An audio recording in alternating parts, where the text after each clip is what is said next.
Hey everyone, Joellen here, and welcome to another class of Washed in Watercolor. Well, it is the fall or the start of the fall trimester, and I thought it would be great to actually learn about values. Um, I think most people really get values a little mixed up, and photographs definitely don't help, where photographs kind of broadly make everything either a dark value or a light value. Just to backtrack a little bit, the word value just means light and dark and all the grades that are in between. And there's this old saying that value does the work and color gets the glory. And that is definitely so true. So I thought just starting off, it'd be great to just paint two simple monochromatic paintings just in one color. And for today, I'm going to choose my Winsor Newton neutral tint in order to do that. But before we start, what I'm going to do is just make up a simple value chart. Okay, so here we go. I am going to make up a value chart on this side of my paper. And I just have just a regular old ruler and a basic pencil.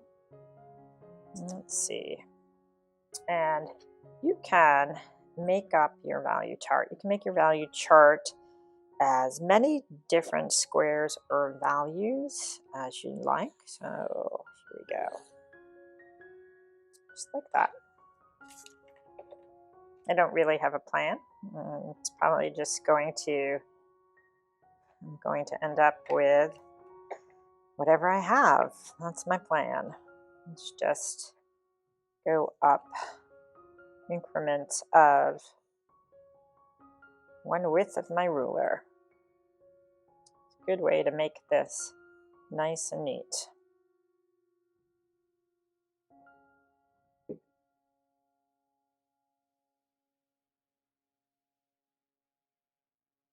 And the paper I'm using today is Arches 140 pound cold press watercolor paper. And I am very, very picky about paper. And even if you're just starting off, you should be very picky too. Okay, here we go. Paper makes a huge difference. So 1, 2, 3, 4, 5, 6, 7, 8 values, and that is great. And over here, let me just show you, I have one of these little value charts, and I use it once in a while, not all that often, but it may be helpful for you. And here it has the darkest value of black being a value 1, and the lightest value, which would be white, being a value 10. And you can reverse the numbers if you want, as long as logically it makes sense to you, that's fine. And we'll have our paper be our lightest value, and then we'll go from there. And I think this is a very important exercise because if you're starting off, it really helps you to figure out water control. So I'm going to put some water over here. And here we go. And we'll just add a lot of water.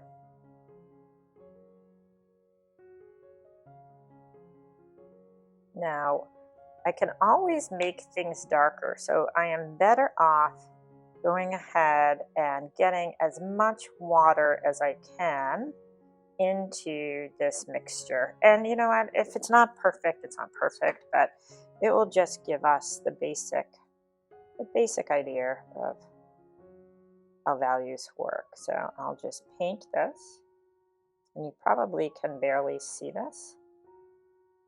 And if I want to make it darker later on, I guess I can. Now I'm going to add a touch more paint to that mixture.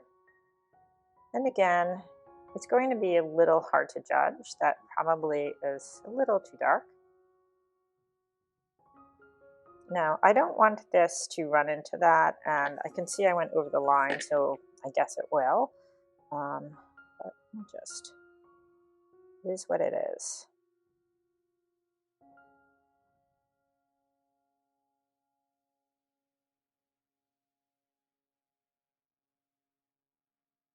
Not bad.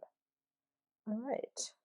A little bit of a jump, and if it's too much of a jump, we can just pull some right out by wiping our brush on a paper towel. There, I think that looks better. Okay, just a smidge more paint. And if it's too watery, just take some off on a paper towel. It's not bad. It's a little close to the other one.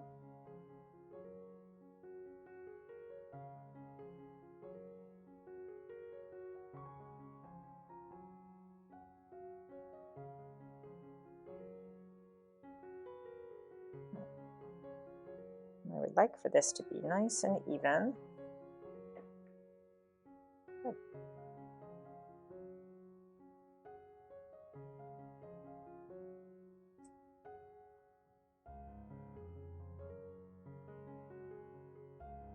Take a little bit off. And again, here we go.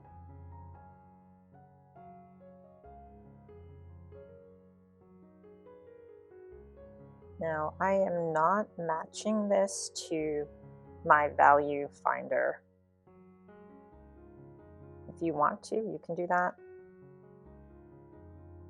I'm more or less winging it.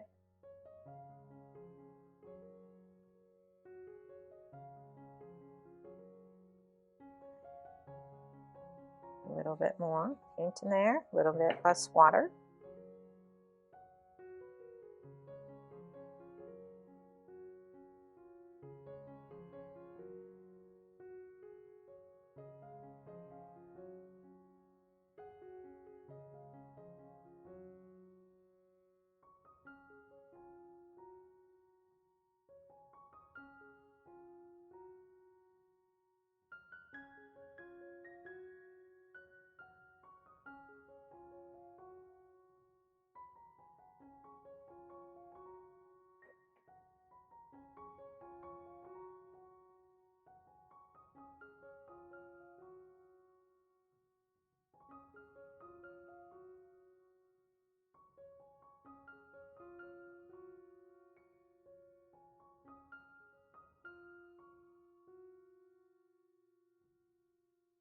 Not bad.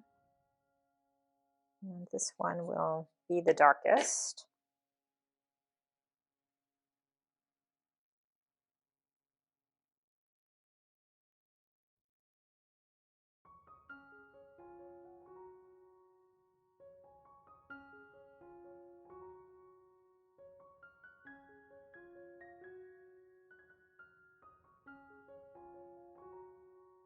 Okay, and there you have it. Overall, I'm pretty happy with my value chart. I hope yours comes out really well too. Okay, so while that is drying off to the side, I am going to paint each one of these. The little pumpkin here, kind of celebrating the fall. So little pumpkin here really is a nice lesson to help teach you about form and values. And then over here we have just a basic landscape, and I feel that will be really good helping you to work edges, maybe get some nice loose edges, and nothing to really worry much about with the perspective. It's just a plain, easy 1-point perspective, so it should be good. So let's just move that to the side, and you can decide which one you want to do first, but I'm going to just draw 2 squares or 2 rectangles.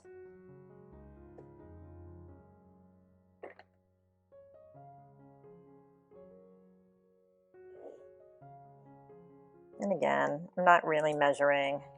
These are just sweet little studies, so I'm not too worried about it being perfect.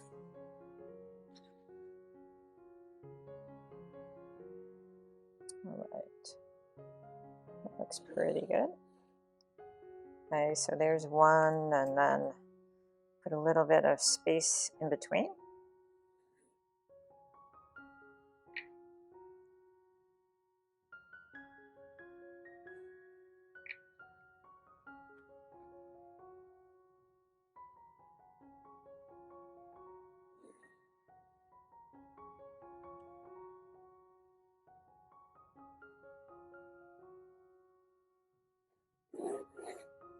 Okay. Now, when I'm painting in watercolor, I really love to keep my outer edges nice and tidy. So here, I just have some blue drafting tape, and let's just go and probably just run it right over and across, right? Okay. What's that?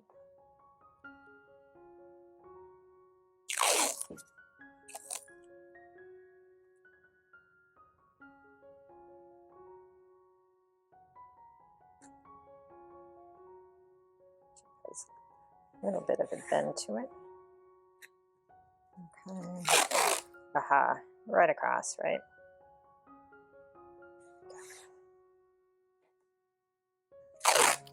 Let's complete this one.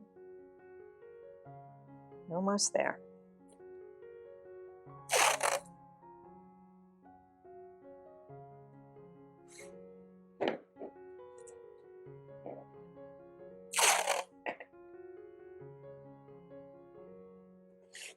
There we go.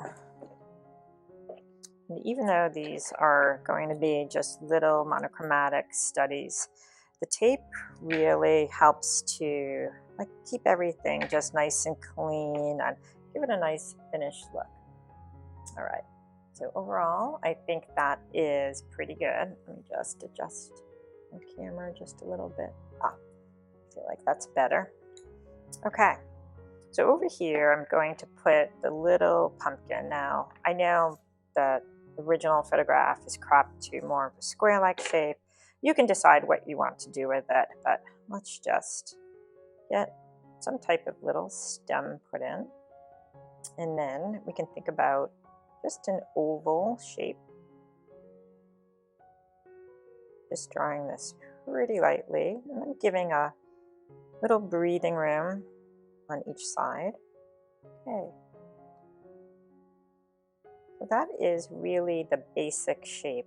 And next we're going to think about the segments. So we'll have a few lines down.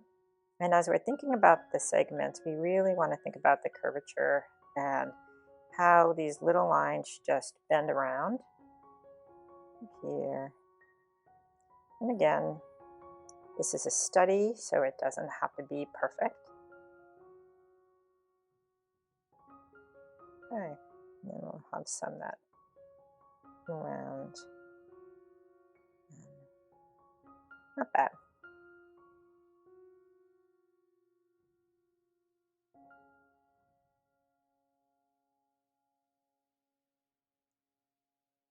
There we go. And I can see there's a little bit of a form shadow over here, which means even though we can't see it, there would be a little bit of a cast shadow coming over this way. So I just want to remember that. Shape isn't exactly what we're saying, but I feel like it's close enough for this, right? Okay, perfect. All right, we're just gonna go with that. And as always, I have a Viva paper towel in my left hand. I am right-handed. A lot of times, if this were a more formal painting, I'd be looking to get my background done first, but we're just going to just play around with what we have over here. And again, this is a monochromatic study, and I'll be using my Winsor Newton neutral tint. Okay, so clean water, and I'm just going to wet the whole little pumpkin, avoiding the stem, and going to be fairly particular, trying to be nice and neat with the edges. Now, I want this to have water inside, so a fair amount of water, but I don't want it to be saturated or have a big puddle of water because that will cause me problems in the long run, where all the color will just spread out and go to the edge and give this like kind of nasty hard edge. So you want to wet the whole thing, but you don't want to over wet it. Okay. I'm going to come in and just pick up some color here. Now, because this is wet, the paint is just going to flow. So let's just see what happens if we touch the paint in. Now, this paintbrush that I'm using is a Rosemary Series 402 pointed round, and I really love it. Unfortunately, it was just pointed out to me that these brushes can no longer be shipped to the United States where I'm at, which is really terrible. I have a few. I don't have a lot. I wish I had more. What are you going to do? But they are really nice brush to use. And I'll kind of keep you in the loop as I find a good replacement. So let me just kind of push this up just a little bit. Okay, and if you know me really well, you know I love painting form. I love still life paintings. Yeah, just to make something, the illusion of making something just look and feel three-dimensional is just really my favorite. While this is all wet, I'm just going to scoot up some of this paint into the segments just to give it a little bit more of a three-dimensional look. We can see that. Now, watercolor is kind of funny because you do have to paint fairly quickly in watercolor. Once the paint starts to set up, if I commit back in with a lot of water, what can happen is I can get what people call a blossom or a bloom. And they're good when you want to have them, but they're just not so good when you don't want to have them. And so you really want to learn how to work with your brush and work with the water to really avoid getting them. Okay.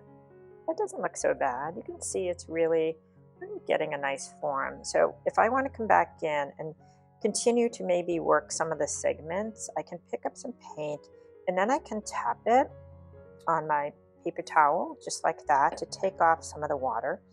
And let's see if we just come back in and continue to poke at some of these little segments. And honestly, that's usually where I get myself into trouble, when I come in and start poking at things. It's a little bit dark. I'm going to continue to work this, really a drier paint almost, into a wet area. And you can see I'm wiping off any excess water, and hopefully that will really help me to avoid any unwanted blossoms.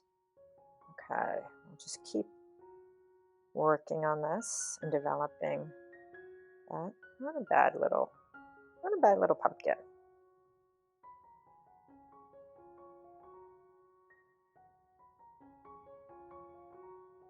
Okay,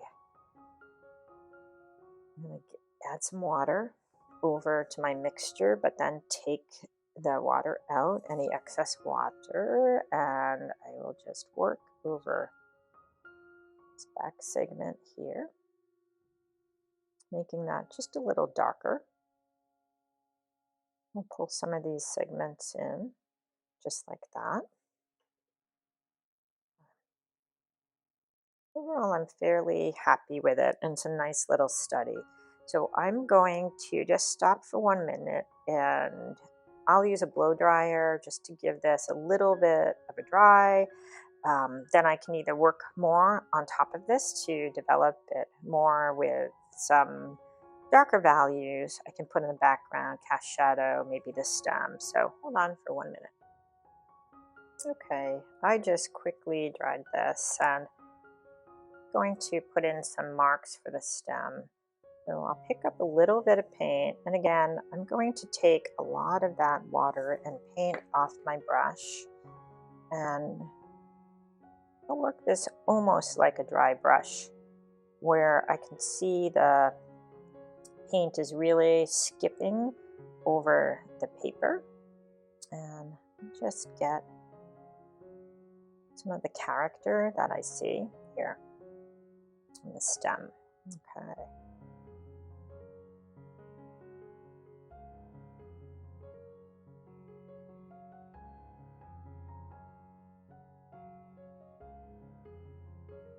Good.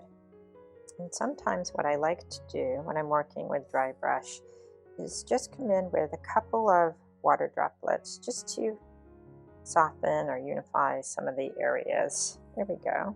That looks much, much better. Now I'm going to add a cast shadow. Cast shadows tend to be darker than our form shadow, but especially at the bottom by the occlusion, but we don't want it to be so dark that it doesn't make any sense. We still want to keep our range fairly close. Like you can see over here how close that is. Okay. All the way underneath. And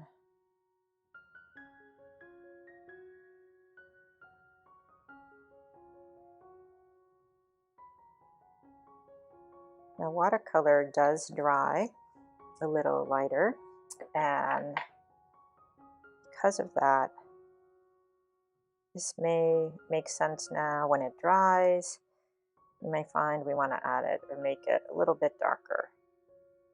I'll have to wait and see.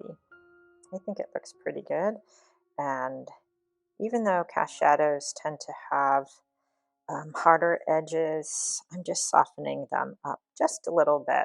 So I really like that.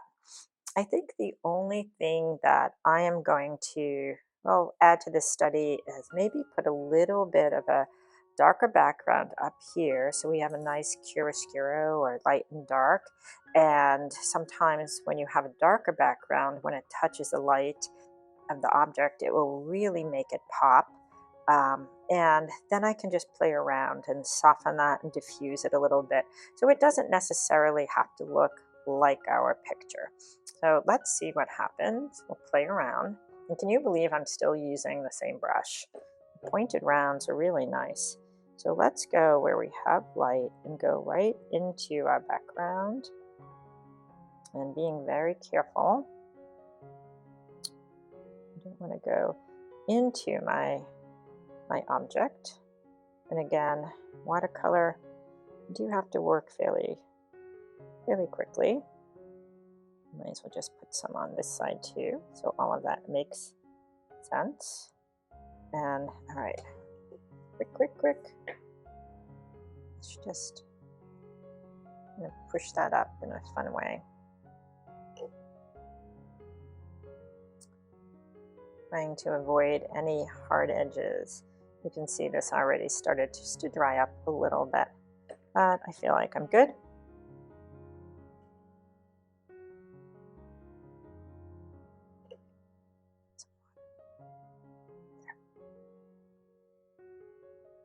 I think that's fairly sweet.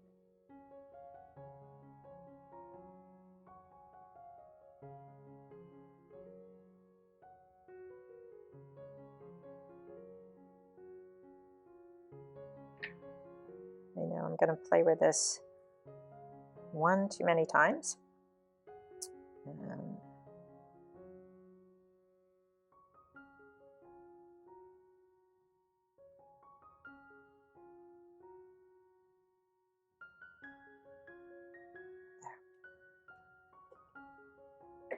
I'm not liking this little edge.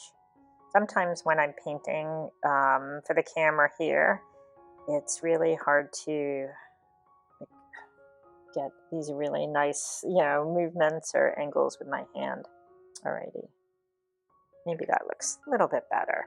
Okay. I think overall it's really good. So nice little study. If I decided I wanted to come in and maybe just work a few more of those little segments. I can still see my pencil lines, which I don't like to show pencil lines personally.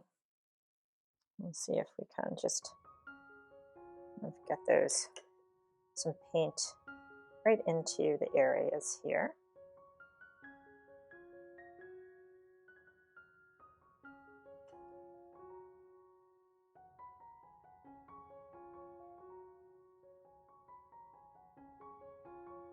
Here we go.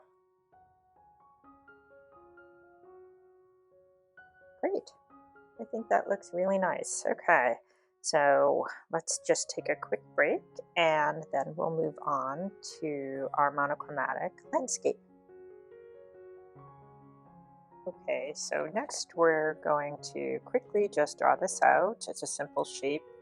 Trees are fairly simple, and then we'll paint this and we'll really focus maybe more on lighter values and some softer edges in the trees. Anytime you're painting anything, really, a photograph's never going to provide you with just everything just perfect and in order. So I feel here, it looks like maybe there's a little dormer, and I'm going to get rid of that. Look at all the branches up here. Where did they go to? They're missing. So let's add some of those. And I see if we really analyze it, maybe there's a back deck or something and some stairs over here. So that's going to be gone. I don't think I'm going to add in just the sides here, where you can see the values are a little different. Maybe I will, maybe I won't. It's kind of like it's almost like a log cabin. We just want to keep this simple for learning purposes. All right, so let's see what we can do here. And again, it doesn't have to be perfect. So we do have this front area of snow. So we'll just kind of give a line that's fairly level. And then out of that, we'll put some space here for the side and right here. So let's just create a simple rectangle or box. I love 1-point perspective because it's so easy. We'll come up just a few inches on that side, and then a few inches on this side. And now we'll just try to be level so our building is not crooked, and we'll come right across here. Great. Perfect. Look at how easy.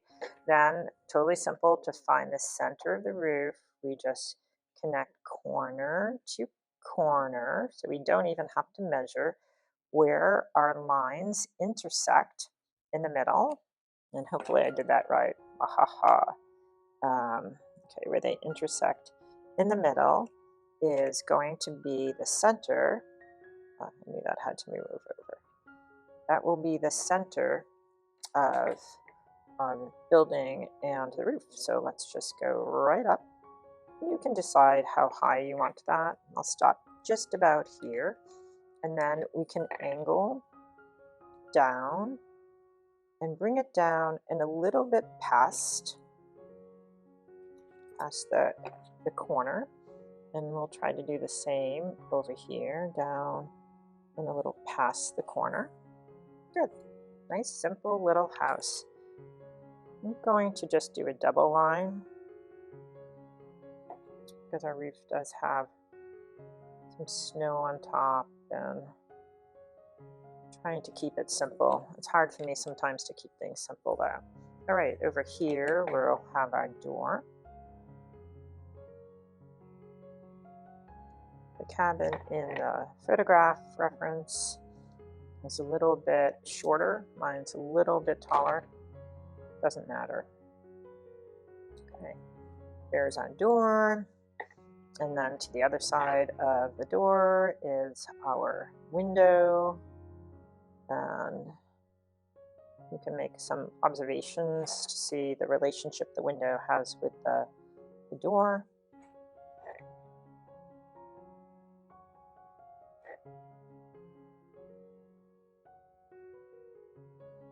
Find the center of that.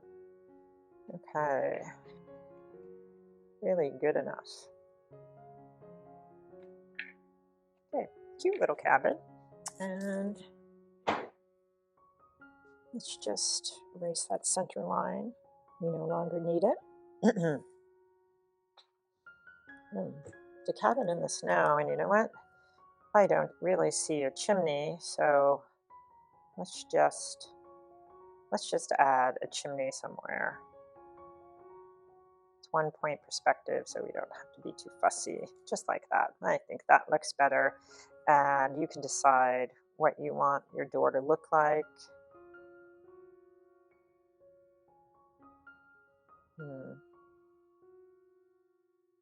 That's something like that. I think that's good. And then we just want to have an indication of the tree in front. So I just like to make kind of a long line representing the trunk. And we'll talk about trees later on, but you know, the top branches, they grow up, they point upward towards the sun or the sky. And as they move out and they get heavier, they tend to be a little bit more horizontal. And then when these boughs get closer to the ground and they're wider and they're really heavy, they tend to move downward. And we can just get some trees over this way. I'm not going to be too fancy, just putting them in, and you can have as many trees as you want or as few as you want, and that is totally up to you. I don't really go through and draw these out. We have some snow in the back that we see here.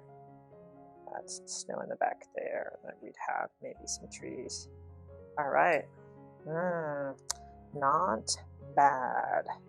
So I think one of the hardest things for me when I paint in watercolor, it's really avoiding the whites. I do use masking fluid because my trimester is just kicking off in today's first class. I'm not using masking fluid today, but definitely in future classes I will. So let's just, with a light value, let's just kind of block things in, because sometimes when I block things in, that really helps me to avoid lighter areas. I really like where the snow is touching the roof, so I want to make sure that I avoid that. But let's just do this. I'm going to take and just put a value down. And it's a lighter value.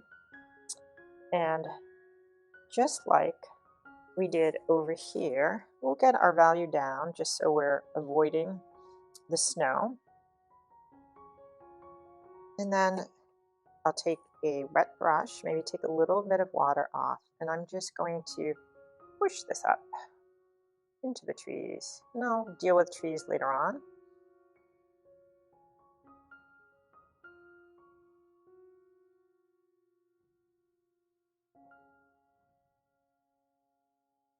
Perfect. Okay, let's go back and we'll get over to the other side. I know in my painting enthusiasm, I would definitely go through and paint right over the snow. Okay, let's just kind of push that up. Sometimes in watercolor, I like when there are these little bits that are left. So you can decide if you have those, you can leave those there. I think that would be good. Okay, so now as we're moving in, we're going to get down, we're going to get into the cabin, because again, I have a few places where I see snow. So we have the rooftop, we have above the window, on the windowsill. So those are areas that I know I want to avoid. So we can do the same thing. I can just get some paint right above the sill, just like, not the sill, I'm sorry, the window, top window frame.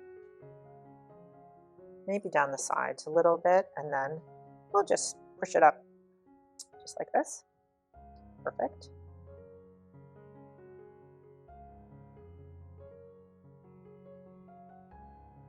And then we'll come here below the sill. And we'll get that painted. All right. I feel like that will set us up in a good way. And I even see a little bit above the door.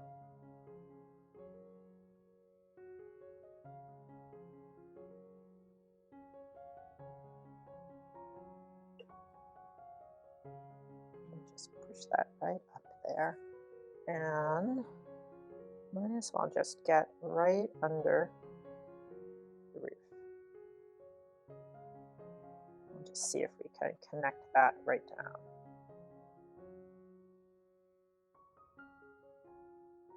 Okay, already to me, wow, it's becoming sweet. All right, I like that. Okay. When I look at the corners here of the snow in the foreground, it almost forms this vignette where the corners are a little bit darker. So again, I'll come into my mixture over here and we'll get the corners a little darker, and that will, that dark though, that will really help to create atmospheric perspective and push everything up toward the snow line and the house. Okay. I do want to keep this white though. All right, I feel like that's looking pretty sweet.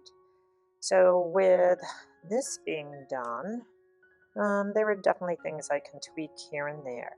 But what I'm going to do is I'm just going to take a break and I'll dry this, and then I'll move up to the trees. We'll try to put those in, and we'll get the window, dark window put in. We'll put in something for the door, and I think we're good.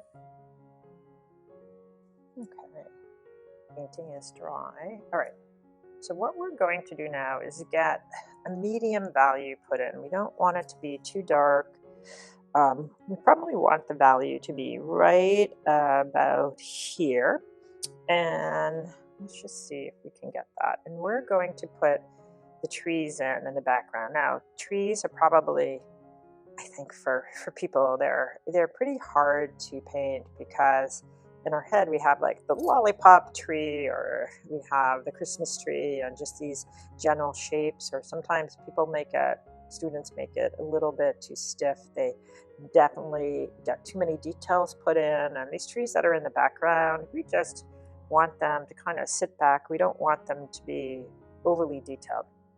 Also, like I said, we want our value to be a little bit lighter because things that are dark will come forward, and we want these trees in the background to really push back into space.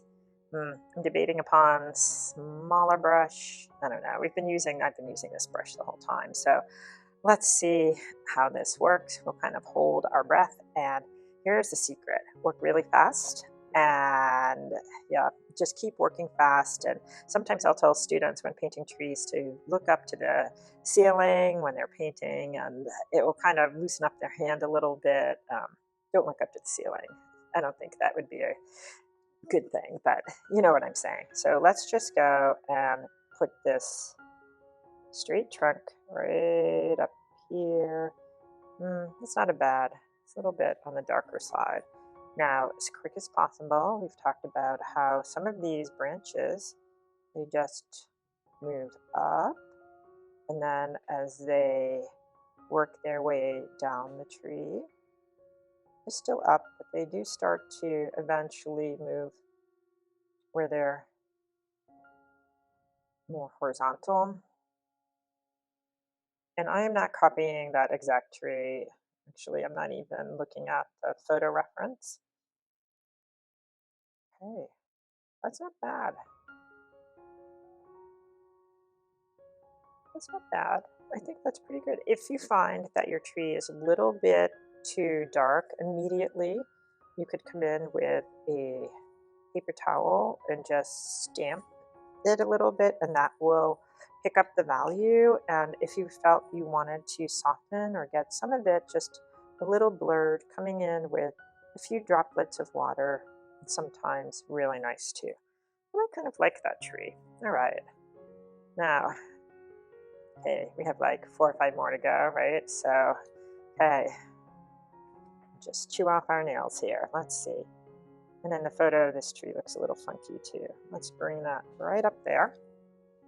Okay, you can see I took off some color here. And again, we'll have our little branches that grow up and then more to the side. Okay, that one was a pretty easy one. You can stamp it just to pick out some color, some value. We can add some droplets just to blur it in places. All right, let's get this taller one straight up, a little thick, but that's okay. We're going to hide that trunk. Okay, let's just get these moving up, right, and then moving to the side.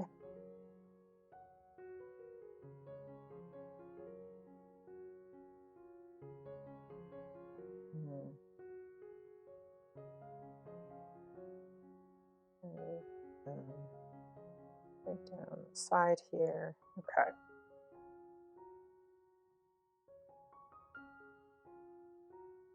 And again, let's just come through with our paper towel and stamp some areas. That looks pretty. And I can always even roll this and really get it into a little area. I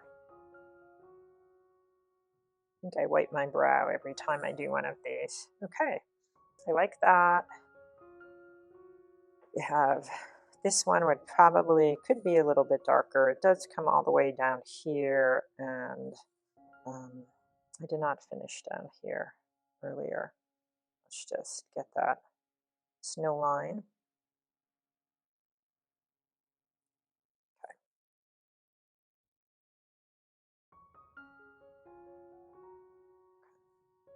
Now,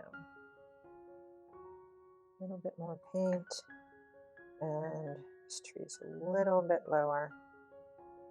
We'll bring that all the way down, and we will kind of plunk it down here, just like that, because it does come forward a little bit. And then I'm just going to just soften the bottom so it has just a nice place to rest and sit. And then just still working lickety split here, we will just dot in these branches.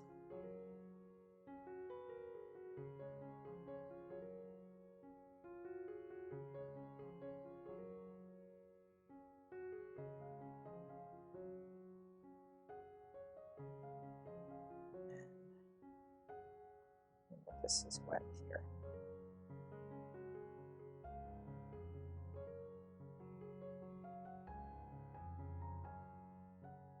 And with this one, maybe I'll come through and just add a few extra dark little accents just to pull it forward. Okay, not bad. Do a few more. That may be too dark.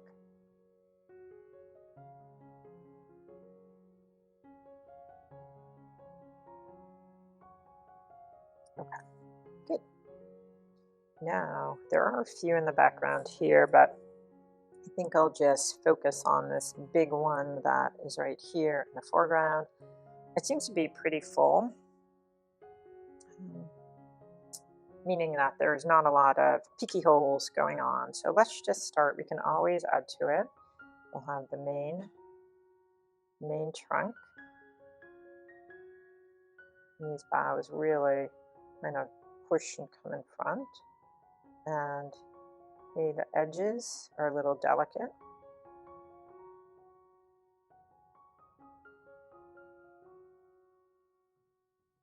And just remember, you want to work really fast, because if you're putting in the main trunk, you really don't want that to go through. You don't want that to dry. So you do have to work as fast as you can. And I know that, especially if you're starting off, that can be challenging. Okay, Let's just extend that because really this tree ends up right at the snow line right there. Right? So we want to extend the whole thing. And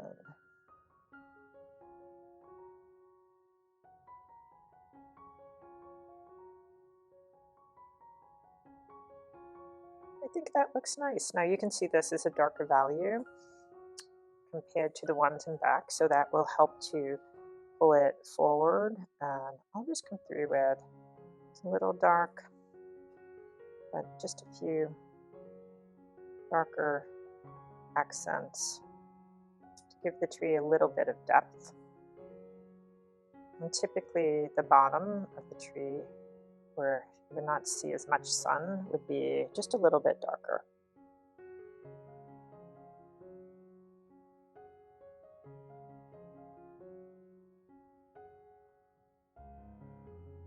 I feel like that's pretty good. All right, so now let's think about it. We have the roof, we have the windows. I have to do something with the door. Possibly I'll make the door a little bit darker. All right, so let's think about all of this, and we are almost done. I'm going to come over to the roof here, and again, probably should use my smaller brush. Oh well. Let's get under the roof just a little bit darker. But immediately, I'm just going to come through and just poke some water into there just to soften some of that. So I'm creating a shadow and then just softening it down just a little bit.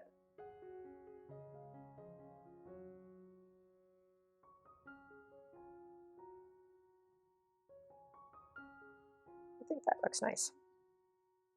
I'm going to continue some of that darkness right over this way and also right over this way. Good. Just like that. And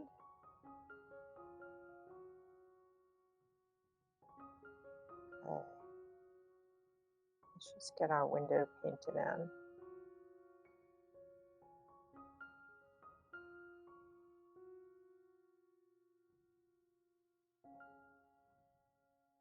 I'm going to do two sides at the same time, but you can decide if that's too much. Just do one at a time. Okay. And I always like to take the windows and just change the value at the bottom. So here we are.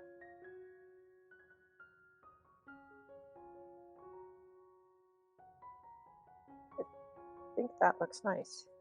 I'm going to get maybe a medium value just right under the sill where we have the snow, and drag that along, and then just pull some of that down in a vertical way.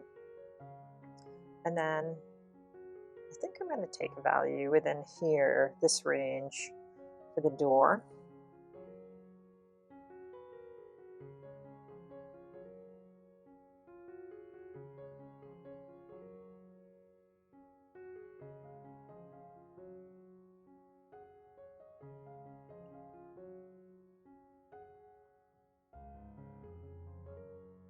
All right, we are almost done with this. Really cute.